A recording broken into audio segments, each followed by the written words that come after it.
Good Dog and Muse, a blog post written and narrated by Robert Fairhead from the Tall and True writer's website. I met my old black Labrador Harry when he was 6 months old.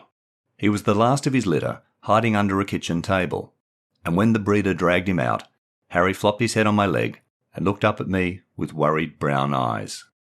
At that moment, a bond formed between us, and a favourite resting position, with Harry's head on my leg or lap. This bond lasted 12 years, until Harry passed away in October 2011, with his head on my lap one final time. I learned a lot about dogs and dog training from Harry. We were associated with a local dog training club for all our lives together, and by the time I lost Harry, I had become a trainer there, running classes, and he was my demo dog. Harry was also the star of a childcare centre and school holiday workshop I ran for kids, called Can I Pat That Dog? I divided my talk into 3 parts: how to approach a dog, how to care for a dog, and dog training and tricks.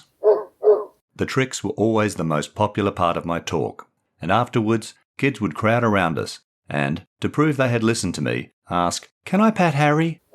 In addition to being a star demo dog, Harry was the muse for articles I wrote about dogs, published in the Dog Club's newsletter and by a now defunct community newspaper, where I shared my insight into dogs, dog training, and dog owners. And I have since shared many of these articles on the Tall and True writer's website. Harry's principal role, however, was as the family dog.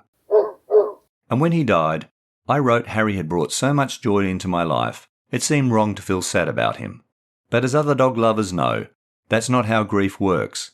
And at moments like these, I like to recall my favourite dog quote by Agnes Sly Turnbull. Dogs' lives are too short.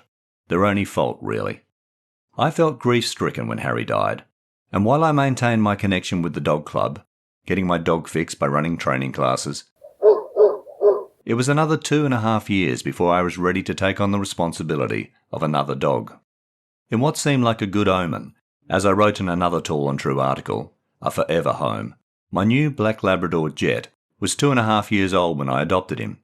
He was born in September 2011, the month before dear old Harry passed away.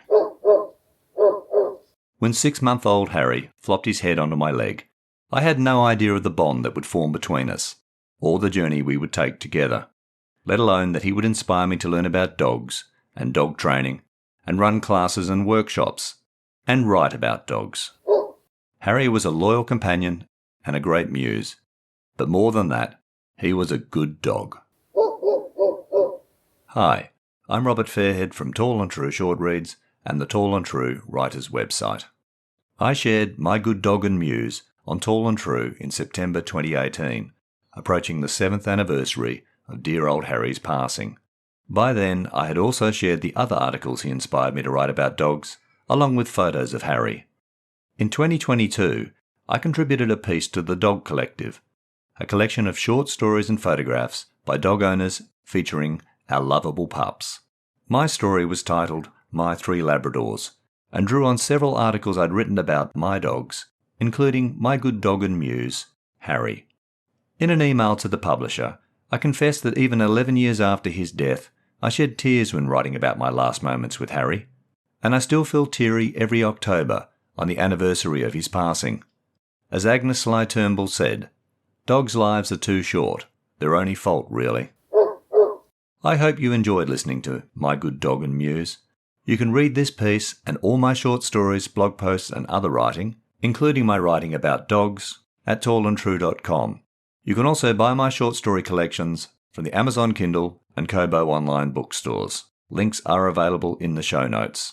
The next episode of Tall and True Short Reads will be in your podcast feed shortly.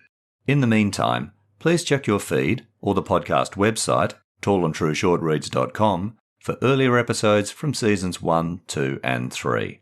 And follow or subscribe to the podcast and rate and review it via your favourite app. Doing so helps me share my storytelling. You can support this podcast financially by making a small one-off or regular donation via the Acast supporter page. You'll find a link in the show notes. Finally, please tell your family and friends about Tall and True Short Reads and the Tall and True writer's website.